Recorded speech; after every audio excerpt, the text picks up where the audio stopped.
On this week's NESN Patriots podcast, we will discuss the Patriots' new wide receiver, their soon-to-be former wide receiver, their big win over the New York Jets, and their upcoming matchup against a very talented yet underperforming Cleveland Browns team.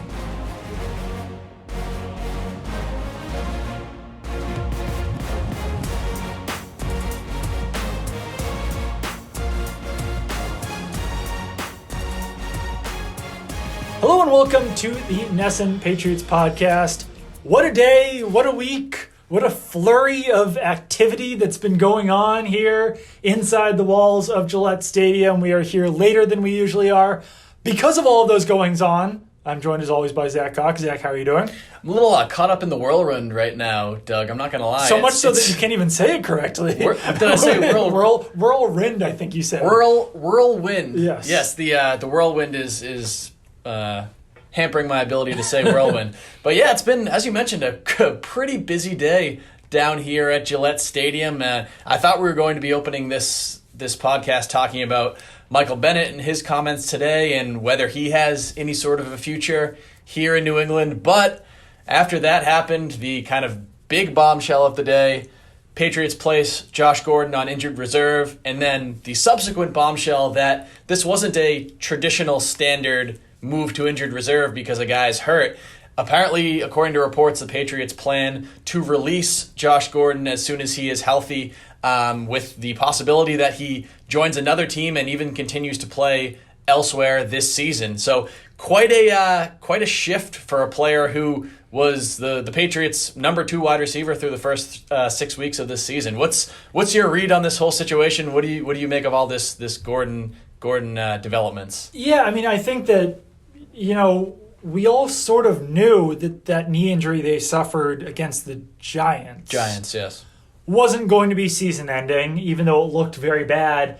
He was on the practice field as of Wednesday morning, warming up next to Mohamed Sanu. So that was telling in itself that he was going to be practicing. It was a walkthrough on Wednesday, but still out on the field there. He reportedly has 2 bone bruises on his knees that he suffered before that injury that happened against the Giants. But I think what this really comes down to is that Gordon didn't really look like the same player. I would say even going back to last season that he had been in the past with the Browns, he certainly still performed decently well last season. He had 720 yards in 11 games, something like that, 3 touchdowns with the Patriots. And I know that heading into the season, because of all the off-field issues that he's had, the Patriots really weren't planning on relying on Josh Gordon this season. And then some, extenuating circumstances forced them to, with trading Demaryius Thomas, releasing Antonio Brown, Maurice Harris's injury, Nikhil Harry's injury, a litany of other factors forced them to use Josh Gordon as a starting wide receiver through the first 5 weeks of the season. Now that he's injured, now that the Patriots have traded for Mohamed Sanu, something that we haven't even mentioned yet, and that should be the biggest news of the week, I guess they're just choosing to move on from this situation, which is certainly a surprise. But if they didn't intend on depending on him anyway this season, then I suppose there is some logic to the fact that if they aren't going to have him for the next couple of weeks anyway, and they were going to have to make a move to get Nikhil Harry on the roster anyway, and now they've actually got some insurance with Mohamed Sanu on the roster, if they want to keep working with Jacoby Myers and Gunnar Olszewski, then I guess the odd man out is Josh Gordon. And some credit is due to Ben Volen, who actually tweeted this out, I think, yesterday, that it looked like Josh Gordon was going to be the odd man out, and that wound up being the case. Yeah, this was going to be a topic of conversation over the next week ahead of Nikhil Harry's potential return from injured reserve. He's back on the practice field, returned to practice last week, can't actually play in a game until next weekend. So that was one thing that we were discussing after the Sanu trade was, what are the Patriots going to do at wide receiver? Are they going to carry 7 wide receivers plus Matthew Slater? That didn't really seem like a feasible option. Yeah. Are they going to cut Gunnar Olszewski? Are they going to find a way to kind of Foxborough flew him onto injured reserve? And apparently one of the kind of less likely, probably a situation that most people would not have predicted before this happened, kind of comes to pass, and it's Josh Gordon who ends up getting the boot from this Patriots receiving core. It's difficult to judge and assess the way that Josh Gordon played for the Patriots this season, because when you look at his stats, his numbers are reasonably good compared to the rest of the players on the Patriots. He had 20 catches for 287 yards and 1 touchdown through 6 games. Very clear that he was playing at less than 100% in at least 3 or 4 of those games. His catch rate was pretty low, but he did come through in some important moments for the Patriots. And the word laboring is one that you could definitely use to describe the way Josh Gordon played this season. He just always seemed to be moving a little bit slow, and that was the way that he was able to perform was a positive for this Patriots team, the fact that he was able to gut through so many of these injuries to remain on the field. Then it ended up kind of coming to a head after that Giants game. He left that game with knee and ankle injuries and wasn't able to play against the Jets. It's a strange end to what had been a redemption story for Josh Gordon, who, as you mentioned, was reinstated from suspension just before the season, and from everything that we've heard, has been kind of a model citizen off the field ever since he's been back, and now it's an injury that ends up kind of ending his Patriots tenure here. Gordon did report big this offseason, which, I don't know if he was moving quite as well, but I mean, through week 5, before that injury occurred in week 6, he was on pace for a 900-yard season. Yeah. Which you'll take that. I mean, as a number 2 wide receiver, guy making $2 million, you would have thought that the Patriots were going to be pretty pleased with that. But, the Patriots typically look with an eye towards the future, and I know it sounds pretty ridiculous to keep around Jacoby Myers and Gunnar Olszewski rather than Josh Gordon, but those guys have been more dependable. They've had roles the last couple of weeks, and the Patriots keep winning despite the fact that they have had large roles in the offense. Jacoby Myers was the number 3 wide receiver basically for two straight weeks, and he looked good. Gunnar Olszewski has been that punt returner. He's had a minor role on offense, and he's looked fairly decent as well. So moving forward, it's going to be Julian Edelman as the number 1 wide receiver. You're going to figure that Mohamed Sanu is eventually going to vault into that number 2 spot. Philip Dorsett's going to be the number 3, and then Jacoby Myers is basically he's like the long reliever, basically. Buy stock. If you're looking at this as a bullpen. Buy stock in Jacoby Myers right now, I would say. I think that even with Sanu coming in and Sanu having a pretty similar skill set, more developed skill set, I still think that I stand by my point from last week that Jacoby Myers could be in the midst of a real breakout for the Patriots over the second half of this season. And one more note on that, the kind of unlikelihood of this Gordon development happening. I put out a poll on Twitter last night asking people what they think the Patriots would do or will do if once Nikhil Harry is ready to come back. The options were keep all 7 wide receivers, keep Harry on IR, cut or IR Gunnar Olszewski, or put Gordon on IR. 47% thought they would keep all 7 wide receivers. 35% said cut or IR Gunnar. 10% said keep Harry on IR. Just 8% said put Gordon on IR. And that was 2,680 votes. So most people definitely did not see this move coming. No, for sure not. And yeah, it would have been tough to see coming because I think fans especially had very high expectations for Josh Gordon this season. And especially after the start to his season there and he had 3 really good games against the Steelers, against the Jets, and against the Redskins. They weren't massive 100-yard games, but they were 3 very solid games. And now he probably will be joining another roster at some point. The timing of all of this stuff that happened today, which for me was a nightmare because I was trying to do TV, I was trying to do this podcast, I was trying to write, I was trying to pick up my daughter. Whole lot of stuff for Doug Kyde that made this an issue. But the timing so the Patriots trade for Mohamed Sanu and they signed Justin Bethel. To make those moves, they released Eric Tomlinson and they released Jordan Richards. The Patriots probably had to do something to get Mohamed Sanu under their salary cap. Unless the Falcons agreed to basically eat his 2019 salary, the Patriots had to do something to fit Sanu under the cap. It makes you wonder why the Patriots didn't just release Gordon or put him on IR in order to make room for either Bethel or for Sanu. And, I mean, you would have thought that they could have just released Gordon with an injury settlement to create the cap space needed for Sanu.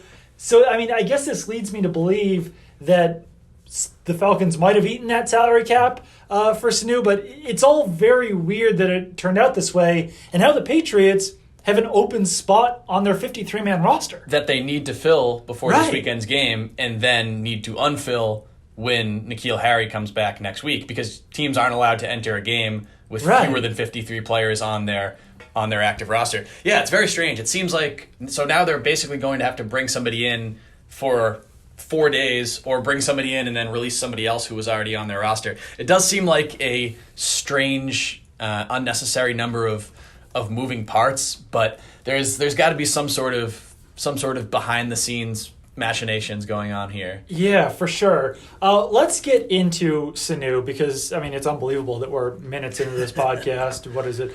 10 minutes into this podcast. We haven't even talked about Mohamed Sanu joining the Patriots really fully. I think, second-round pick is a lot to give up for him, but clearly he's going to be a starter in this Patriots offense because Josh Gordon is now out of there. I wrote something yesterday, I think, where basically the Patriots have never given up a second-round pick in an in-season trade. It's all been fourth-round picks or later. But I do think that this is a trade that you could compare to when they brought back Deion Branch in 2010 or when they traded for Aqib Talib in 2012, because those guys basically entered the Patriots as immediate starters. This isn't the type of trade where, all right, we think that we have a role for this guy like they did with Kyle Van Noy in 2016. Take a flyer, see what happens. Akeem Ayers in 2014 or with Jonathan Casillas. This is, all right, we acquired this guy because we need him, and now he's going to be a starter on our team. And the thing with Sanu is that he actually is signed through next season as well. So second-round pick definitely seems steep, but the Patriots do have this guy around for, 25 games, which is a solid portion of games over a 2-year span. Yeah, and he does seem like a very Patriots-type player. It's a player that the Patriots reportedly have been interested in for a while. Bill Belichick said today that they took a look at Sanu when he was coming out of Rutgers, and then joked that they take a look at everybody that's coming out of Rutgers. But this is a player that the Patriots, as I just mentioned, have had their eye on for quite a long time, and somebody that I think will fit in pretty well in this system. He's a veteran guy. He's 30 years old, smart, savvy, good route runner, good hands, can do a lot of the Julian Edelman type things in the middle of the field and on third down that a lot of Patriots receivers that come in just aren't able to do. It's a skill set that a lot of maybe more physically talented wide receivers just don't have.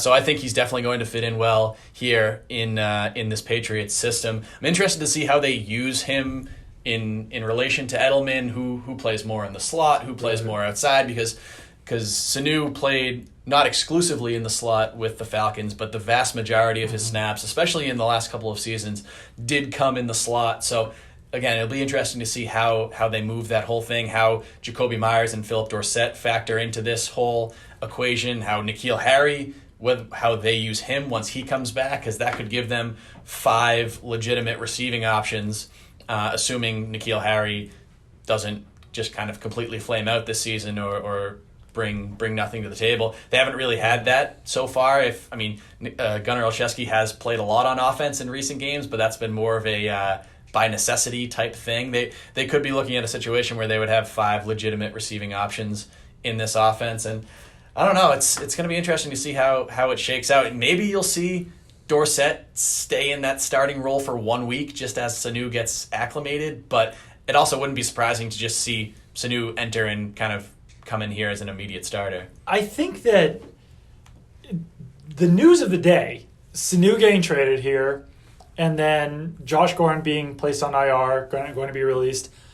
I feel like Nikhil Harry might be a winner in this situation, like maybe even the biggest winner of this entire situation, unless the Patriots view Mohamed Sanu in the same mold that they viewed Chris Hogan and Brandon LaFell. Because those guys also essentially were big slot receivers before they came to the Patriots. Very similar size to Mohamed Sanu, fairly similar athleticism. The Patriots took them from the slot in their former teams and moved them into their X-receiver role. And Sanu hasn't played a lot of X-receiver in his NFL career. Like you said, he's primarily been a slot receiver. But the Patriots need an X-receiver now. Yeah. And if it's not going to be Sanu, it's not going to be Julian Edelman. It's not going to be Philip Dorsett. It could wind up being Nikhil Harry. Maybe this means that when Nikhil Harry is eligible to be taken off of injured reserve, then he could actually just immediately slot in as the Patriots' X-receiver because he is an X-receiver. He's that guy who's 6'2", 225. He's not going to play a ton in the slot here. He's probably not going to play a lot of Z receiver. So the options here are Sanu in the slot, Edelman at Z, and Nikhil Harry at X. Or if they do shift Sanu, then it would be Sanu at X, Edelman in the slot, and then Dorsett in Z, and then you could shift those parts around when Nikhil Harry is playing. But it will definitely be very interesting. The whoever that number 3 receiver is going to be largely depends on how the Patriots decide to deploy Mohamed Sanu, whether that is as an outside receiver, as an X receiver, or whether it's in the slot. Yeah, worth noting that Sanu has played a significant number of snaps outside of the slot in his NFL career. I mean, he was 78% in the slot this season, 70% in the slot the previous year, but 5 of his 8 NFL seasons, it's been 55% or lower in the slot. So a lot of the years, it's been a pretty kind of ever even been split. under 50%? It was 49.3 back in 2013, his second season. Recently, based on everything that I've read out of Atlanta, it's been kind of with Calvin Ridley's emergence in the last couple of years. He and Julio Jones have been the outside guys, and that's pushed Sanu even more toward the slot. But definitely, Julio was the X. Was the X, yeah. And then in Cincinnati, AJ Green was the X. Yeah. So I think that he was essentially splitting his time between the slot and Z, which is very similar to what Julian Edelman's role is. So, if that is how the Patriots decide to use him, they could basically just interchange unless they did view him as an X receiver. Definitely. This is the first time that Sanu has played on a team that hasn't had a dominant superstar X receiver. So, yeah, definitely going to be interesting to see how his role changes if it does. Yeah, I think that it was a good trade. I'm not sure if this is going to make it to air after everything that happened, but Matt Chatham made a good point that if you were to just redraft the NFL, Mohamed Sanu would probably wind up on the Patriots as one of their 4 wide receivers just because of everything that he can do on the field, the fact that he's a Rutgers guy, the fact that the Patriots have liked him so much. This was definitely bound to happen at some point. Let's talk about Michael Bennett. Michael Bennett came off of his suspension. Today he was back at the stadium, but he talked to the media and he did not sound like a very happy camper. One of the most interesting quotes that I thought he gave was that he said that he had to balance between being a good teammate and essentially being happy that the Patriots are winning while also balancing that he wants to be playing more. And those are sort of interesting comments for a Patriots player because usually something like that isn't said. There were some other quotes they said that were a little bit more damning, but I do think that this is probably headed for Bennett either being traded before the deadline or released after the deadline, because if the Patriots release him now, he would become a free agent. If they release him after the trade deadline, then he passes through waivers, so another team could actually claim him. If they release him now, then he's a free agent and he could sign with any contender that he wants. If he does hit waivers, you would think that a team would probably claim him because he's still on a fairly friendly contract and he's actually signed through next season. Yeah, I honestly found Bennett's comments today kind of refreshing just because you don't usually hear professional athletes, especially professional Patriots athletes, kind of speak their mind in this way after a suspension or a situation like this. I have a feeling that Bill Belichick and those inside the Patriots organization probably do not agree with me in that regard, and I am with you. in feeling that he's probably not long for this team, because it doesn't. If he came out today and just gave the line where the kind of usual.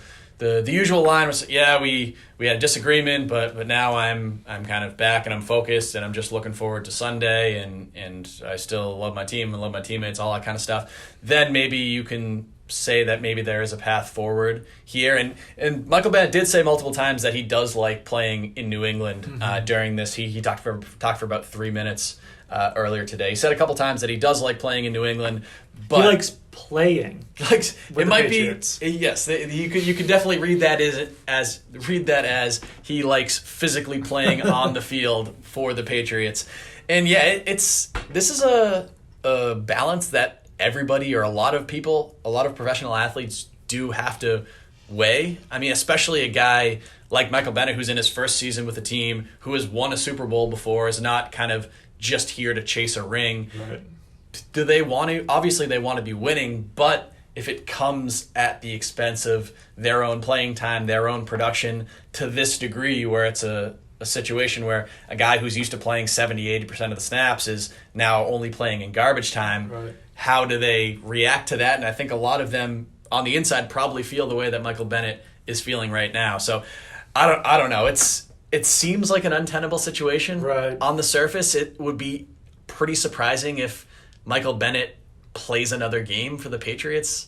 I think at this point, the trade deadline is next Tuesday. So if he's going to be moved, it'll happen before then. If the Patriots are going to outright release him, it could happen either before then or after then. For salary cap reasons, it would behoove them to try to trade him, even if they can't get great value back, even if it's only kind of a 6th or 7th round draft pick back, because it would trade save Bennett in a 6th for a 7th or something. Make even still, a Brock Osweiler deal. Yeah, honestly, the salary cap implications would be kind of in their favor in that regard anyway, because what is it? If he's traded, the Patriots free up 2.6-ish. Around $2.5 million if they trade him, and it would be less than $800,000 or less than $900,000 if they release him. And it would be even less than that if they release him after the trade deadline. And if I've seen people say that the fact that Bennett is disgruntled makes it less likely for another team to want to pick him up. I see that in some regard, but the fact that from everything that we've seen, Bennett's primary gripe is the fact that he's not playing. If he goes to another team and is playing, I don't think you're going to have these same issues. Especially in a familiar system or somewhere where he can do what he wants to be doing. Maybe there are some underlying issues, but it does seem like that's kind of his major sticking point right now. So I don't think it's a situation where because he's unhappy here, he's automatically going to be unhappy in his next situation. Patriots also picked up special teamer Justin Bethel. I know that special teams are not that sexy, but having him and Matthew Slater on the same team is essentially like having Jerry Rice and Randy Moss on the same team. It's going to be fun. As far it's going to be fun to watch some Gunners Patriots go. Yeah, some Patriots punts moving forward with how well Jake Bailey's been kicking this year, and then Matthew Slater and Justin Bethel. I mean, I haven't studied Gunners super closely, other than Gunnar Olszewski. Only Olszewski. But you have to say that Matthew Slater and Justin Bethel are probably two of the best, if not the two best Gunners of the last 10, 15 years, considering they best ever. Yeah, they basically kind of bogart all the All-Pro and Pro Bowl selections for that position. So yeah, it's gonna be interesting. It's gonna be not particularly fun to return punts against the Patriots for the next couple of weeks, I have to imagine. You really got 4 all-timers there with Nate Ebner in the mix, Terrence Brooks as well. So and then Jonathan Jones still kicking around. Yeah, now that Jonathan Jones is basically a starting defender, they kind of needed another gunner. So yeah, absolutely, bring in Justin Bethel. Let's combine the Jets game that was played on Monday night with the Browns game that's coming up, just because we are a little bit limited on time with everything else that's been going on. This week's game was a blowout. The Patriots beat the Jets 33-0. This week's game is expected to be a blowout. The Browns are not very good, and especially Baker Mayfield is not very good. But I'm going to tie these topics together because of basically what happened to Sam Darnold. He was horrendous against the Patriots. He said when he was mic'd up that he was seeing ghosts. He threw 4 interceptions, no touchdowns, less than 100 yards. Went 11 for 32 overall. Really and bad some of those interceptions, and some of those completions were in garbage time. Yeah, all 4 interceptions were really terrible. And the Patriots are they've won 23 straight against first and second year quarterbacks. 27 straight against first, second, and third year quarterbacks. Darnold is a second year quarterback. Mayfield is a second year quarterback. And Mayfield has sucked this season. He has 5 touchdowns and 11 interceptions. He has not lived up to the hype that was surrounding him this season. And I mean, if you're talking about if Baker Mayfield comes in here and if he throws 4 interceptions, suddenly he's got 5 touchdowns and 15 interceptions on the season.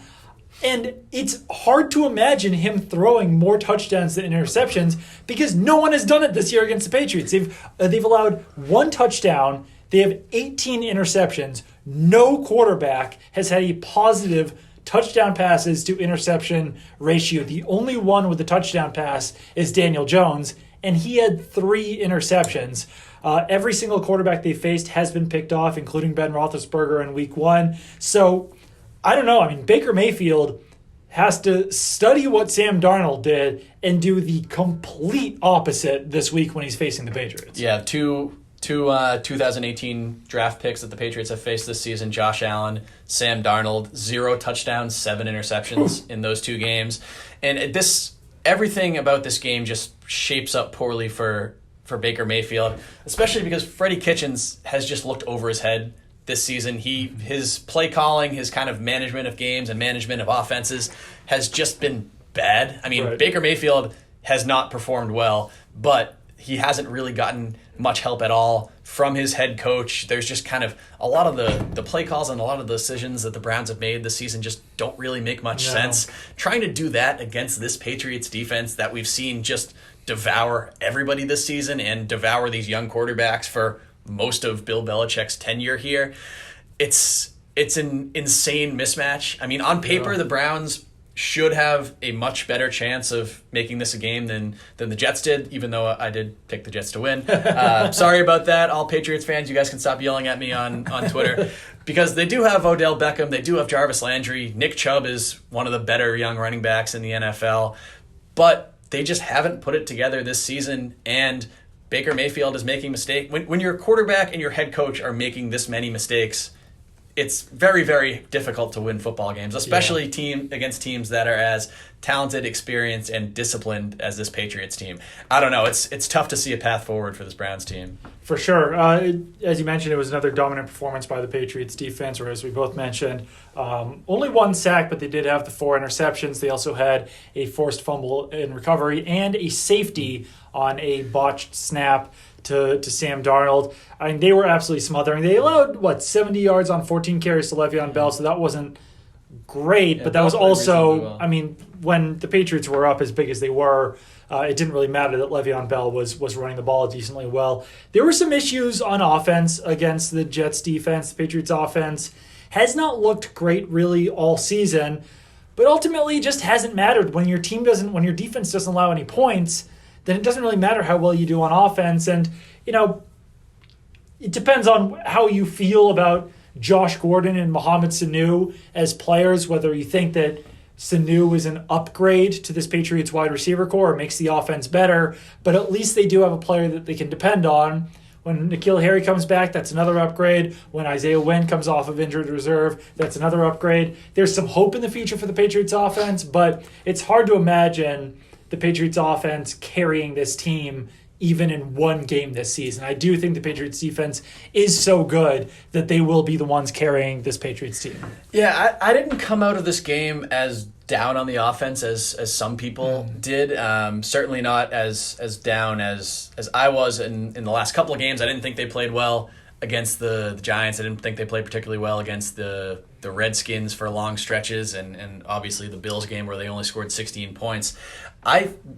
They went a while without, they go 6 consecutive drives without scoring a touchdown. So obviously that's not ideal for a team, but they still without scoring, without scoring at all. Yes. But they still put up 31 points. They still You saw a lot of good things from Jacoby Myers. Julian Edelman had another pretty good game, even though he did have a big drop that probably would have produced some points just before halftime. Yeah, they had some long drives in the game. I think Ben Watson is going to be a good addition to this offense. He looked pretty good, even though he only had 3 catches, had a third down conversion, had a fourth down conversion.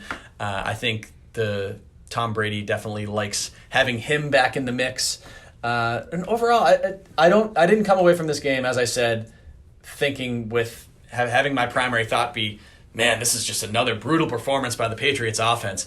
It's hard to be too critical of them when they still put up 31 points. And there was only 2 points scored by the defense in this game, unlike some previous Patriots games. So the offense did have to be reasonably productive, and I think they were. I mean, I agree with you that it's not going to be the strength of the team. And It was interesting to even hear Tom Brady admit that. I believe it was during his pregame interview with Jim Gray on Westwood One, where he said that the Patriots have kind of had to reset their offensive expectations this season because it's not a unit that's going to outscore teams 38-35 in every single games. Maybe they will do that occasionally because they do still have some talent on offense, but this is now a defense and special teams first team, which we haven't seen in New England in a very long time. And I think it's taking a little bit of getting used to obviously for fans and also for even some of the players on the team, including Tom Brady. But I definitely think that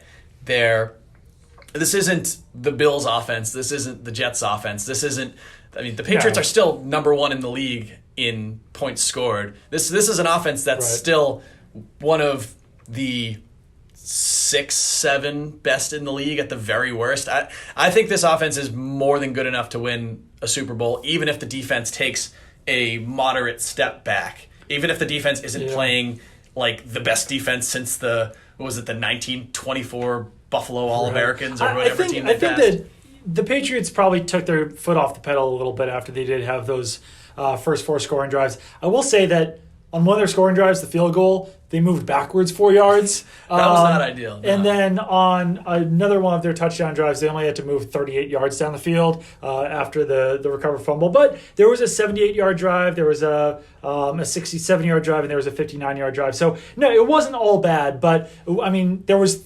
3, classic touchdown drives. But even that, 3 touchdowns is going to win you a lot of games, especially when you've got a defense as good as the Patriots, and it's essentially going to win you every game if you score 3 touchdowns. Also, one more point. There are a lot of situations where the Patriots probably would have attempted field goals in recent years that they're just saying, we don't even want to mess with it. I think they passed up a couple field goals that were between kind of 43 and 53 yards. If you have Steven Gostkowski in there, you're probably going to try for those field goals. It doesn't really look like that is true. Have much faith in. They punted from the 33 and they punted from the 30. So they definitely don't have a ton of faith in Mike Nugent there. They're just kind of trying to limit his exposure as best they can. Right. So if they did have a more qualified field goal kicker, you could see kind of maybe they add an extra 6 or 9 points to this the scoreline. This Browns game is interesting for 3 reasons, and that is Odell Beckham, Nick Chubb, and Myles Garrett. Those are 3 very good players. Very interested to see how the matchup between Stephon Gilmore and Odell Beckham Jr. goes. I expect Stephon Gilmore to win that matchup, but I think it will be a good matchup. Nick Chubb came out in the same draft class from the same college as Sony Michel, and he's significantly outperformed him in their early careers. Now they're both in their second seasons. He's also been more durable than Sony Michel, and both of those guys did deal with knee injuries during their college careers. And Myles Garrett could wreak havoc on the Patriots. In the past, we've always said that, top pass rushers never wind up doing much against the Patriots. Patriots' offensive line has been significantly worse this season than they have been in years past. So this could actually be a game where Garrett does really start to affect the Patriots' game plan because they've got Marshall Newhouse at left tackle. They've got Marcus Cannon at right tackle. Shaq Mason's dealing with an ankle injury, so he might not play. That could lead the way to James Ferentz or Jermaine Illuminor playing more in this game. So I do think that, out of all the years that we've talked about going up against a top pass rusher, this could be one of those years where it could be a problem. Yeah, Myles Garrett is very, very good. They've got Olivier Vernon, too. Olivier Vernon's solid. They've got some pieces on this defense. I like a good amount of the players that the Browns have. on defense. But yeah, Myles Garrett tied for the NFL league. The NFL lead, rather, in sacks with 9 in 6 games this season. He had 10 total pressures against the Seahawks last week. And as you mentioned, the Patriots' offensive line has not been the dominant unit that we're used to seeing from the team, especially that it was last season. And this is going to be a case where Myles Garrett isn't like a Von Miller who kind of stays on one side of the formation at all times. He splits pretty evenly between right and left, so it's going to be Marcus Cannon and Marshall Newhouse both are going to have to be on the top of their game against this guy this weekend. I think you're probably going to see a lot of quick passing from Tom Brady, which he usually uses against these kind of all-star, all-pro pass rushers to sort of limit their effectiveness. But yeah, no, it's going to be a huge test for them. Bill Belichick was talking with Cleveland media on a conference call yesterday. He said that Myles Garrett is almost impossible to block, which a lot of teams have experienced this season. So yeah, he's probably the number one threat to the Patriots in this game, I'd say, is Myles Garrett. For sure. Let's, before we get out of here, play America's favorite game in which we guess where a player that we've never heard of went to school. And I'm going to throw out Devereaux Lawrence, defensive tackle number 99. Do you know where Devereaux Lawrence went to school? I'm going to say Kansas State. That's a good guess, Kansas State. I feel like I always pick the same teams. I'm feeling like Big 12 on this one. Maybe like, this is way out there. I'm going to go with Texas Tech on Devereaux Lawrence. Auburn. Wow. Back in the SEC. We're getting a lot of SEC lately. Yeah, I guess most of the league went to the SEC, so that's not that surprising. Do you know where Sion Takitaki went to school? See, Washington State or BYU? I think he's BYU. BYU. BYU. All right, there we that go. one I got. Second guess. Anyone on here that you know? Anyone on here that I know? Let's see. Outside of the obvious ones, probably not. I have a question one for you though. Do you know where Eric Murray went to school? Eric Murray, I do not know where. I think he went to Minnesota. Damn, I'm 2 for 2 there on this you go. one. Where did Kadarrell Hodge go to school? That's Khadarel with a capital D. Ohio. I'm gonna guess. I don't know this one either. I'm gonna guess. What am I gonna guess? Syracuse. Prairie View A&M. That was my next guess. No chance we were getting that one. All right, well, that will do it for this week's NESN Patriots podcast. By the time this is posted, 15 more things will probably have happened, knowing my luck today. But hopefully that's not the case, and hopefully you enjoyed the show. Keep it on NESN.com for all of your Patriots coverage. Follow me on Twitter at Doug Kide. Follow Zach on Twitter at Zach Cox NESN. We will be doing our pregame chat live with Matt Chatham from Gillette Stadium around 2 o'clock or so, 2:30 maybe, on Sunday before the Patriots take on the Browns. Have a good week.